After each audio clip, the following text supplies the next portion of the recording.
Joining me now to respond, Rudy Giuliani, President Trump's personal attorney, and Molly Hemingway, senior editor at The Federalist and Fox News contributor. She's also co-author of the great new bestseller, Justice on Trial. Rudy, in your opinion, how does this vicious rhetoric from the left play out? Well, first of all, I think it's very sad for our country that they're doing this. I don't think I've been more upset than I have been about the double standard about Ohio and El Paso. There are two situations in which madmen did horrible things, one motivated by the left and apparently the other motivated by the right. And to turn this into some kind of an attack on the president, who's really just trying to heal some of the pain these people are going through. I remember what it meant to New York when President Bush came here 4 days later. It lifted everyone's spirits. They felt like the country was behind them. And they are depriving these people of that feeling, or at least some of them. I also think politically, this doesn't play. This is a very, very partisan, very divisive kind of strategy. And I think most of the American people can see through this. But it's a shame that these people have degraded themselves to this level to do this kind of thing. It's really shameful. Molly, we've seen a lot in the last few years since President Trump was elected.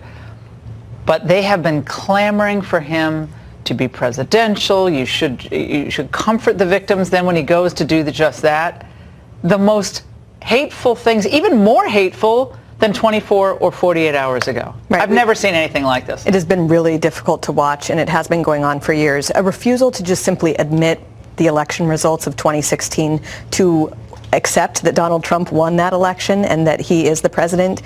This is something that we saw with the rejection of the election results, the Russia collusion hoax narrative, and then now a replacement with calling all political opponents racist. Well, you tweeted out a response to Pete Buttigieg, who said tonight, it would be nice at times like these if we had a president, making your point that to Buttigieg, he's not the president. Right, and they will not allow him to do presidential things, and but the hysteria really is problematic, and people recognize these attacks on Trump. For a lot of people, it sounds like they're attacking Trump voters. Oh, and it feels like, as I said in the angle, Rudy, they're attacking the people of America. If you want the border enforced, you are a racist under this new rubric, under this new lingo. They want to circumscribe the way people speak. You can't say certain things because an idiot said the same thing in some whack job manifesto.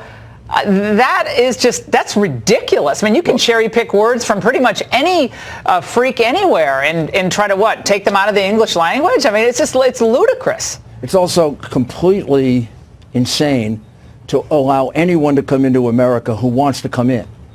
And you would have to be a fool not to think that MS-13, terrorist groups, other gangs, drug dealers wouldn't take advantage of that kind of stupid offer. The last time this was done, Carter said to Castro, send everybody here. And Castro sent him 30,000 insane people, maniacs, criminals, who wreaked havoc on Miami and the lower part of America for about 3 years. That was during the Mariel boat lift. And now they want everyone to come in, and we can't find out who they are.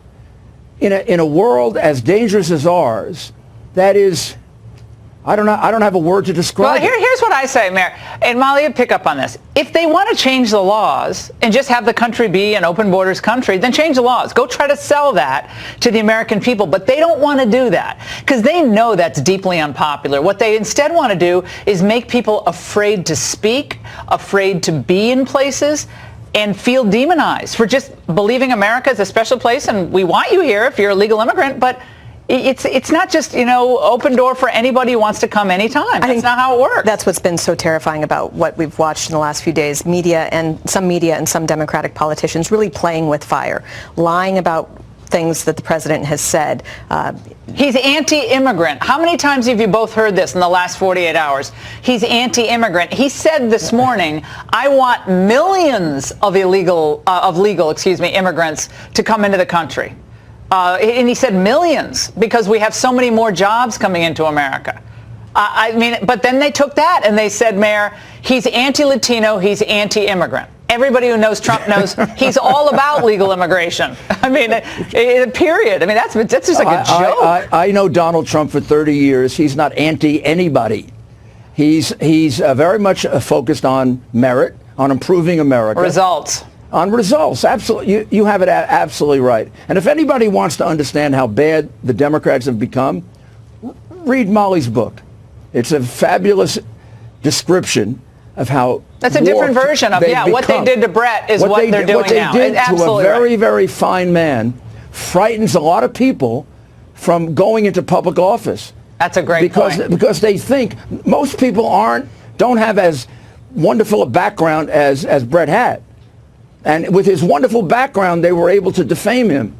If they can do it to Brett, my God, I don't know what they could do to me. Right.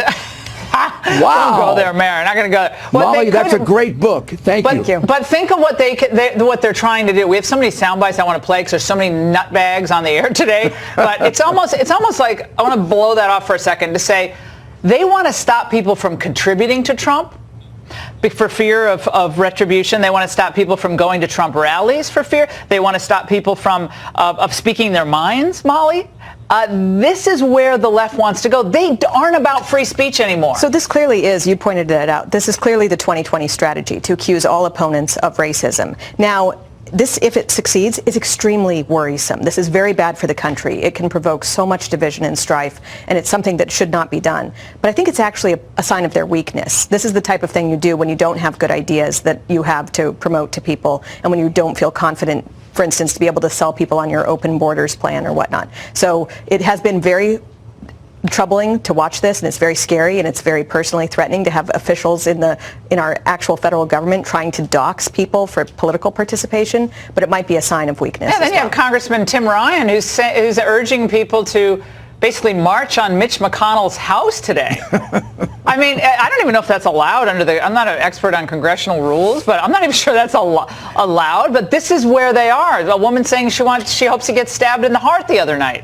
And this is the party of peace, tolerance, love, and understanding? You've got to be kidding me. Rudy, I think America sees this for exactly what it is. Molly hit the nail on the head. This is total desperation. Everything's white supremacy and everything's racist if they disagree with the prevailing winds on the left.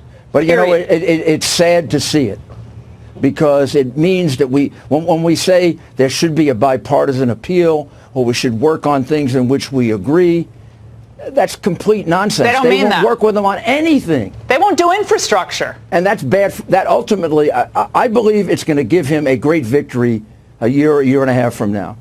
But what I see happening is you can't get anything done because they will stop anything that Trump wants to do, even if they agreed with it 3 years ago. Because it's Trump, and it's good for us, the American people.